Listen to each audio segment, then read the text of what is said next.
The next comic coming up on stage, he hails all the way from the diaspora too, all the way from Rongai. Give it up for Bashir Halaiki. In the click you claim West Side when we ride, come equipped with game.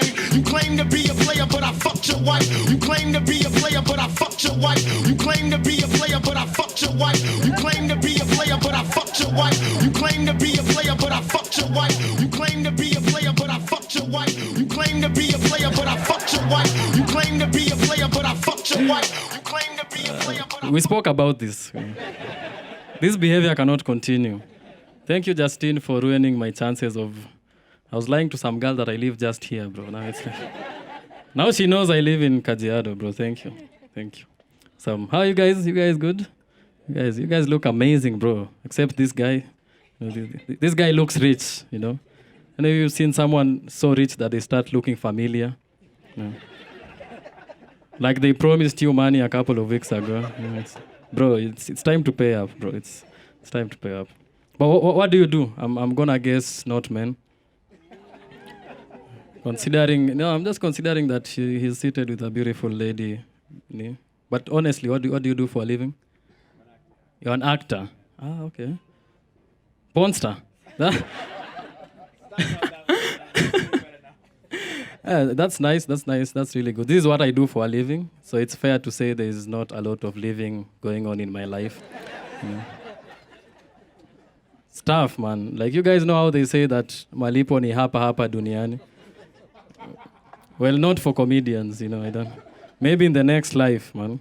But before we start, I want us to bow our heads and pray to whoever George's God is, because clearly he's the one that is working, you know. George is doing amazing, man. Clap for Georgie, man. For him. Man is traveling the world, you know. He's living it large, you know, and he's getting paid doing it, bro. Like, George is doing so well that he's on a date with my favorite porn category, you know. Light-skinned petite with good gun-handling skills.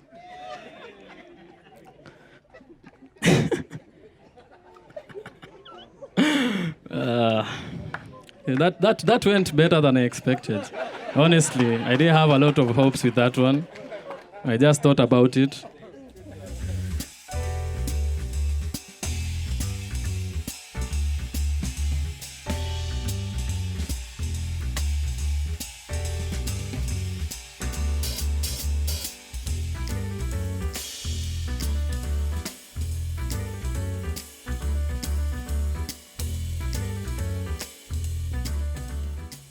My first time on stage, I actually think I have a picture of that.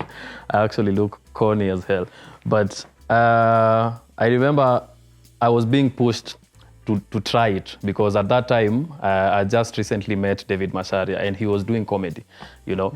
And every time he'd tell me, you know, bro, let's go try this thing. And there was just a part of me was like, I didn't want to find out. Like, I just wanted to live in denial, you know, I'm funny, but maybe I'm not that good.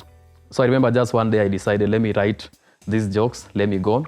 And I remember going on stage, and I think my whole life changed from that point. I've actually participated in Ramadan since I was 5 years old. I've fasted since then, you know. And during Ramadan, there are certain rules that you're supposed to follow, you know.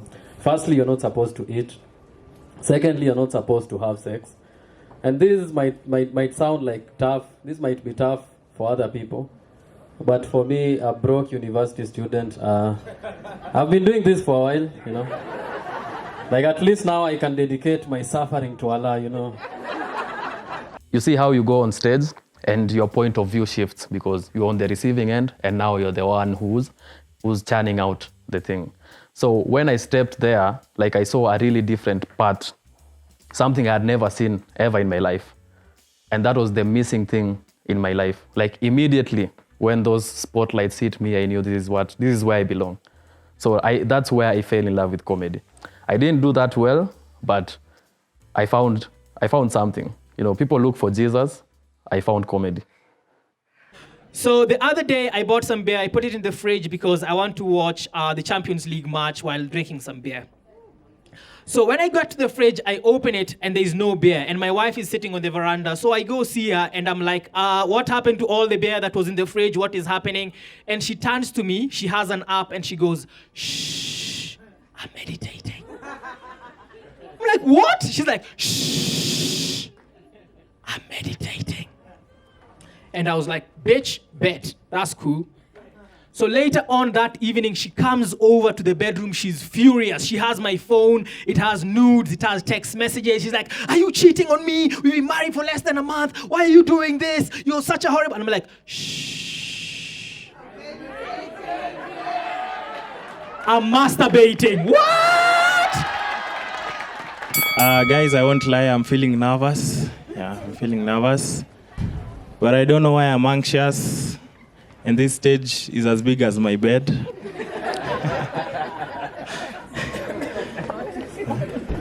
Performance anxiety.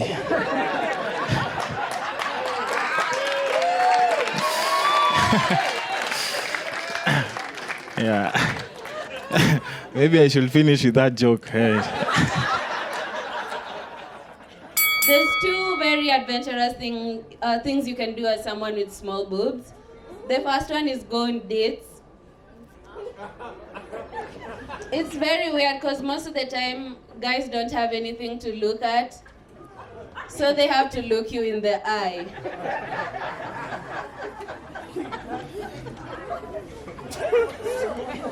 It's horrible. I don't like eye contact. I really don't like it. The second most adventurous thing you can do as someone with small boobs is wear strapless bras. You know, 1 minute they're holding up whatever they can find. The next minute it's sitting over here like a WWE championship belt.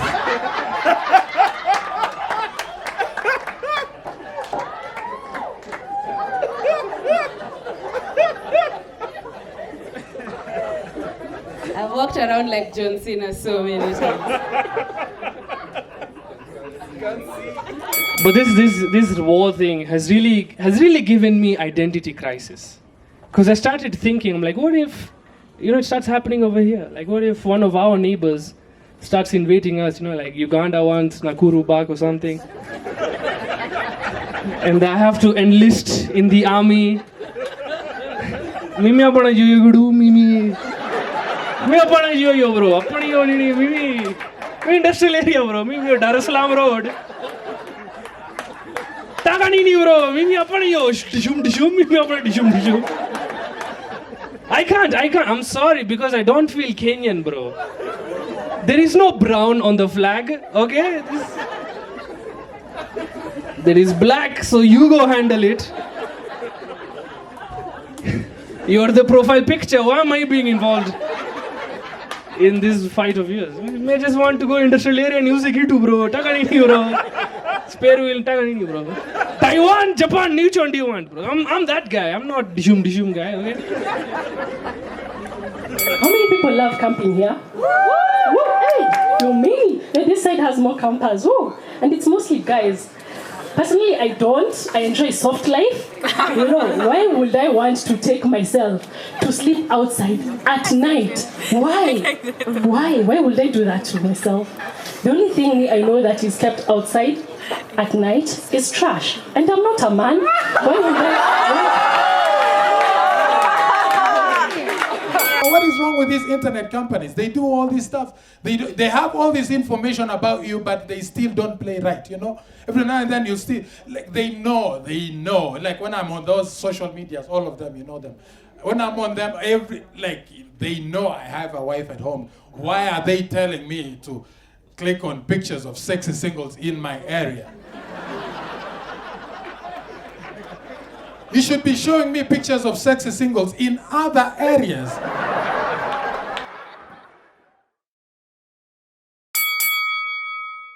Please welcome Bashir Halaiki.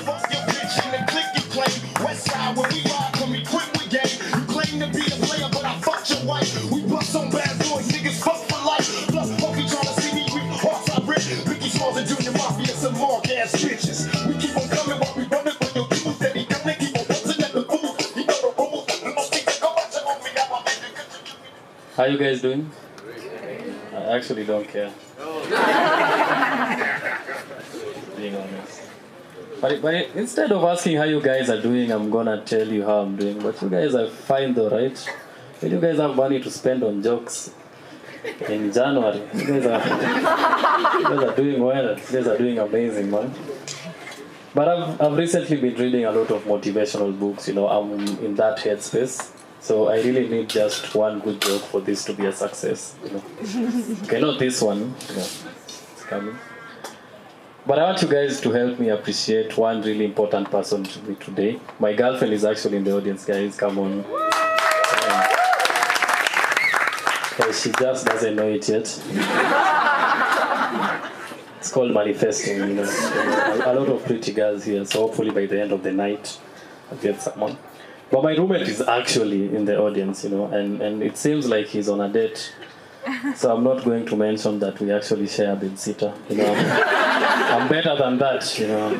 I've grown as a person. I'm not going to do that. But I'm just curious at how the sleeping arrangement will be. Like I just hope I'll get a supportive role. Like I hope I get to hold something. That's all I'm saying, man. But anyway, today I'm going to share a bit about myself, First thing about me is I'm not from around here. I'm here because of school and comedy and character development in general. It's a tough place to live in, man. I'm originally from Eldoret. Any Eldoret people in the house today? Just one. That's nice. I can work with that. I'm actually from Eldoret. And you guys know how they say that Eldoret is the home of champions? You guys know that? And that's why I had to leave, I just felt like that was a lot of pressure, like you wake up every day and you need to be fast, So I just felt like I was slowing the entire county down. And that's why I left. And I'm actually Kale in all the ways that don't matter. I can't run. I can't speak the language. I can speak good English.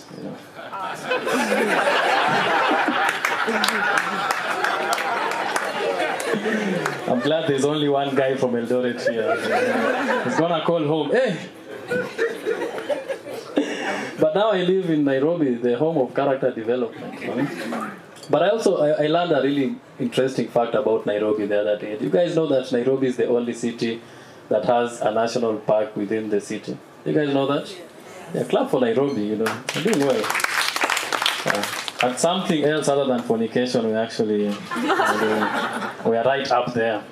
But it also has like a golf course right next to the city center. All this so that you can be able to see your boss playing golf while you're stuck in traffic, worrying about how you're gonna make him more money today, which is rough. It's a tough existence. That's why I love my boss. My boss is lazy, chill, always drunk. You can basically get away with anything. That's one thing I love about being my own boss. A lot of perks. Second thing about me is I'm a student. I'm actually doing engineering. To be honest, on the ground, engineering is doing me. Yeah. But I'm actually government sponsored, which explains how poorly I'm doing. This is what happens when the Jubilee government pays your fees. And to get that scholarship, I actually had to pass my exam. I actually got an A in KCSE, guys. Come on. But who didn't in 2015? We all did. And something weird happened when the results came out. Like the person who supplied us with the leakage is the person who performed the worst out of us all. Which again, a B+ in 2015, So I guess this guy took the phrase, don't get high on your own supply a bit too serious. But as I finish, I've noticed this white guy has been looking at me, staring at me this whole time. And he seems to be confused, man. And I think I know why. He's probably trying to wonder why the shirt I'm wearing looks familiar. It's because it used to be yours, son. You donated it to Goodwill a couple of weeks ago. Thanks, man. It's nice fit. I like it, man. I'm glad you liked enough to donate it. Anyway, you guys have been amazing. Bashir Halaiki.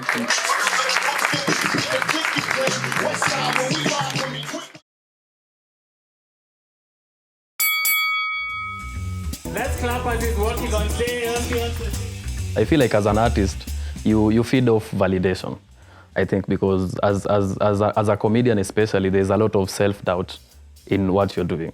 And I think getting to a point where you get a bit of recognition, I feel like it's very rewarding as a comedian because that's something that doesn't happen often. And I think the greatest moment is when I saw myself, someone else wrote my name, actually spelled my name well, like Bashir Yusuf with one S. And I was actually number 2 in a list of top 10 upcoming comedians in Kenya. And I feel like someone actually sat down and saw my potential and saw that I was funny and put me at number 2. I know it was in no particular order, but I mean, I can dream and all that. And I feel like at that moment, I just felt very seen and very validated. And it gave me that push to keep on going. My name is Bashir Kipto Yusuf, popularly known as Halaiki. I'm a stand-up comedian, I'm a writer, an overall funny guy. At least that's what I've been told. I've spent a lot of money on some doctor from Kitui, so these jokes better work, or else I'll have to hire the one from Zanzibar, there's a lot of options here. But this is amazing, man. I feel like for a group of oppressed people, she found that funny. I feel like that doctor from Kitui is doing numbers, bro. It's like the punchline is not even there. She's like, okay, that's nice. But for a group of oppressed people, I feel like women do enjoy a challenge, Like you guys have seen the newest one, a drop down challenge, That was a good one. And I didn't understand why that challenge was so popular among Nairobi women until I heard the song. And the first line was, "Give me something." And I was like, okay. Makes sense. But to be honest, women have gone through a lot, They've gone through sexual discrimination, financial discrimination, Women have gone through their partner's phone, It's a lot. It's a lot. And I feel because of that, women have grown sort of a sixth sense. You guys call it the female intuition, that gut feeling. And I have a question for you. Do you trust your gut? Okay. Then why do you hide it? You sort of... Okay, not you as you, like women. Come on, David, you're gaslighting, bro. It's you guys sort of tuck it inside your pants and you're supposed to forget that it's there. It's like the worst magic trick ever. No, all I'm saying is that you should free your gut, Maybe you'd be able to see red flags better that way. Okay, welcome to a comedy show. This is what happens here every week. Nice for you catching up. This is what we do. This is what we do, man. But my favorite porn star... Wait, you guys don't have favorites? You just watch any. Yeah, bro, I have standards, man. I have standards. My favorite porn star recently announced that she's pregnant, which makes sense considering all the sex she's been having. It was bound to happen. And I honestly don't know how to take this news. I'm distraught because this changes everything. Like for one, it means that she's gonna change categories to pregnant porn. Wait, you guys thought she was gonna take a break? That's not who she is she's hardworking. She can take it. I've seen it, man. And it's... bro. And I feel like pregnant porn, gives a whole new meaning to bring your child to work day, In this case, it's every day, The kid is always there. And if you're feeling sad for her for not taking a break, you should really empathize with the kid, because the kid is being put to work immediately, Talk about child labor. But I feel like I'm in no position to judge. As long as it puts food on the table, you can call it a family business, But I know she's gonna do well in her new venture, She's probably gonna win one of those porn awards, And when she does, not if, when she does, that kid better get best supportive role, I just feel like that's fair. But as I finish, I feel like you can tell I'm broke by the fact that my barber is still the one who washes my hair, you know. It is okay. Not you guys like you have different people for okay. I feel like this is the wrong crowd for this joke. At least OCS gets it, bro. We share the same barber, which is awkward, you know. And you can tell by how the topic changes, you know. Like you're talking about football when he's shaving your hair, but when he starts washing your hair, you start to talk about how much you love women, you know, just to make that moment more bearable, you know. And it's not like I'm not enjoying it. It's just that his dick is always around my head, you know. It's very weird, bro. Anyway, Bashir Halaiki, you guys have been amazing. Thank you. Wameanza.